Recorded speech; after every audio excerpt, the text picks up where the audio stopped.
స్వచ్ఛమైన నాణ్యమైన గౌదర్పార్ పూజా ఉత్పత్తులు www.gaudarpar.com ద్వారా ఆన్లైన్ లో ఆర్డర్ చేయండి. మీ ఇంటిని దేవాలయంగా మార్చుకోండి.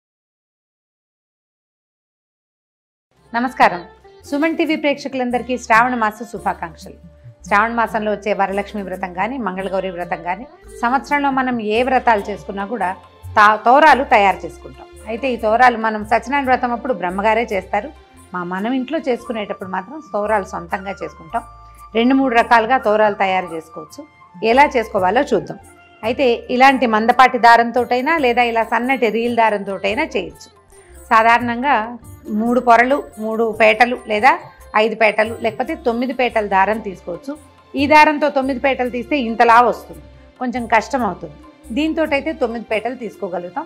2 చేసి చూపిస్తాను, మీ వీలు వెంబడి చేసుకోండి.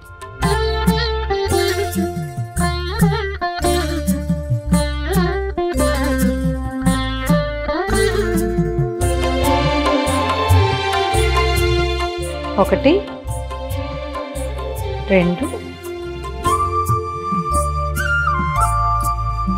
3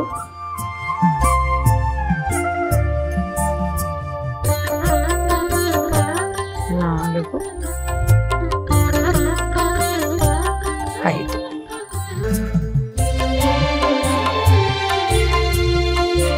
5 పోగుల దారం తీసుకున్నాము. దీనికి పసుపు రాసేసి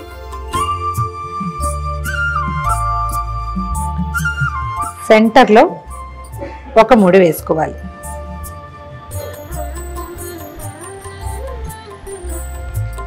ఒక చిన్న మామిడాకును తీసుకుని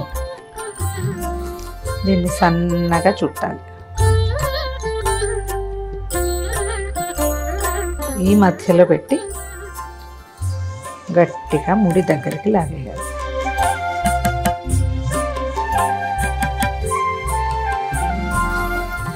సెంటర్లో ఉంది కదా, ఇటు 4 సాదా ముళ్ళు వేసేసుకోవాలి.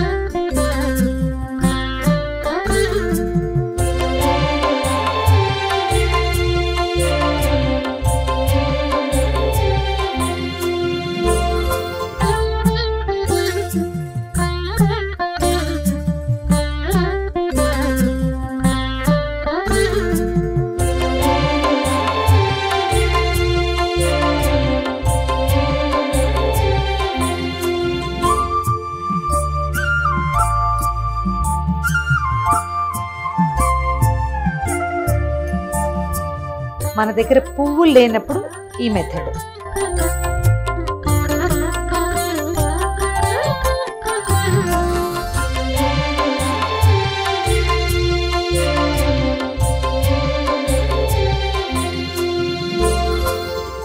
ఐదు పొరలే తీసుకున్నాము.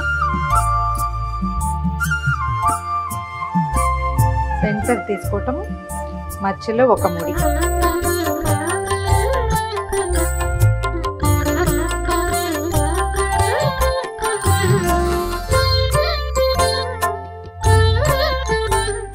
మధ్యలో పెట్టి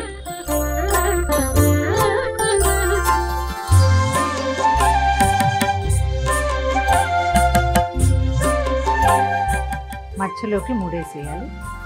ఏ పక్కకు ఆ పక్క పువ్వులు దూర్చేసేయాలి.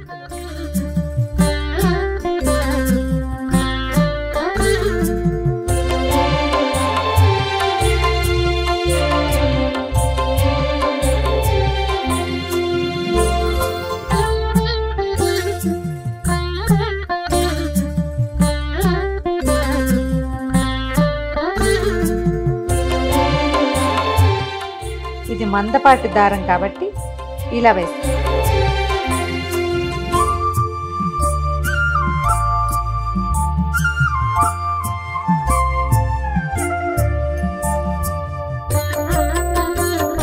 రెండు పక్కల పువ్వులతో ముడివేసి 1 2 3 4 1 2 3 4 మొత్తం 9 ముళ్ళు రెడీ. ఇప్పుడు 3. ఈసారి సన్నటి రీల్ తీసుకుంటాము. కొందరిళ్లలో 9 పోగులు వేసే అలవాటు ఉంటుంది. ఆ 9 పోగులు ఈ దారంతో అయితే బాగా కుదురుతుంది.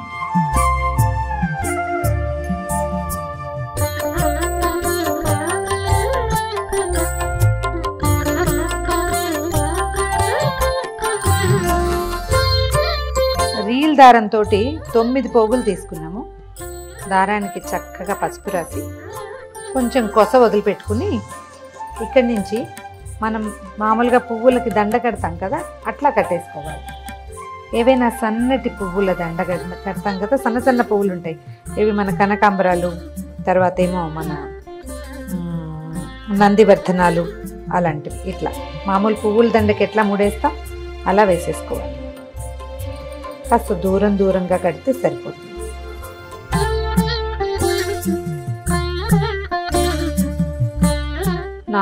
దాని ముళ్ళు పడ్డాక 5వ ముడికి ఒక చిన్న మామిడి ఆకుని పెట్టుకుంటాం.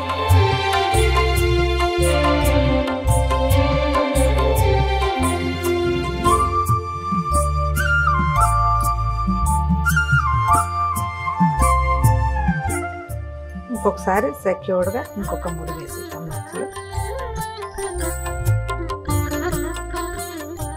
ఇంకొక 4 ముళ్ళు వేస్తే సరిపోతుంది.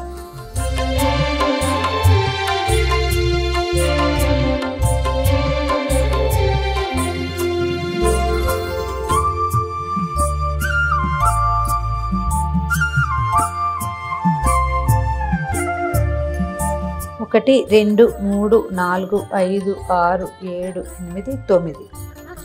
1 2 3 4 5 6 7 8 9. 1 2 3 4 5 6 7 8 9. ఈ 9 గ్రంథులకి పూజ చేస్తారు. అమ్మవారి ఒక్కొక్క నామాన్ని చెప్తూ ఓం కమలాయై నమః ప్రథమ గ్రంథిం పూజయామి, ఓం రమాయై నమః ద్వితీయ గ్రంథిం పూజయామి, ఓం లోకమాత్రే నమః తృతీయ గ్రంథిం పూజయామి, ఓం విశ్వజనన్యై నమః చతుర్థ గ్రంథిం పూజయామి, ఓం మహాలక్ష్మ్యై నమః పంచమ గ్రంథిం పూజయామి, ఓం క్షీరాబ్ధితనయాయై నమః షష్టమ గ్రంథిం పూజయామి, ఓం విశ్వసాక్షిణ్యై నమః సప్తమ గ్రంథిం పూజయామి, ఓం చంద్రసోదర్యై నమః అష్టమ గ్రంథిం పూజయామి, ఓం శ్రీవరలక్ష్మ్యై నమః నవమ గ్రంథిం పూజయామి. ఈ నామాలు చెప్తూ ఈ 9 మూడుల మీద కుంకుమతోటి, పసుపు కుంకాలు లేదా మన అక్షతలతోటి పూజ చేసుకుని తర్వాత వీటిని కుడి చేతికి కట్టుకోవాలి. బధ్నామి దక్షిణే హస్తే నవసూత్రం శుభప్రదం పుత్రపౌత్రాభివృద్ధించ సౌభాగ్యం దేహి మే రమే. ఈ శ్లోకం చెప్తూ కుడి చేతికి కట్టుకోవాలి. ఇది ఎట్లా అంటే చేతిలో కొన్ని అక్షింతలు తీసుకుని చేయి గుప్పెడి మూసి వెనక్కి తిప్పాలి. ఇంట్లో ఉన్న వాళ్ళు ఎవరితోటైనా సరే కుడి చేతికి కట్టించుకోండి, లేదా మీరే ఒక ముడి కాస్త జాగ్రత్తగా వేసి తర్వాత అక్షతల్ని అమ్మవారి మీద వేయటం, మళ్ళీ అక్షంతలు తీసుకుని కథ వింటమే. చూశారు కదా, మీ వీలు వెంబడి ఎలా కుదిరితే అలా చేసుకోండి.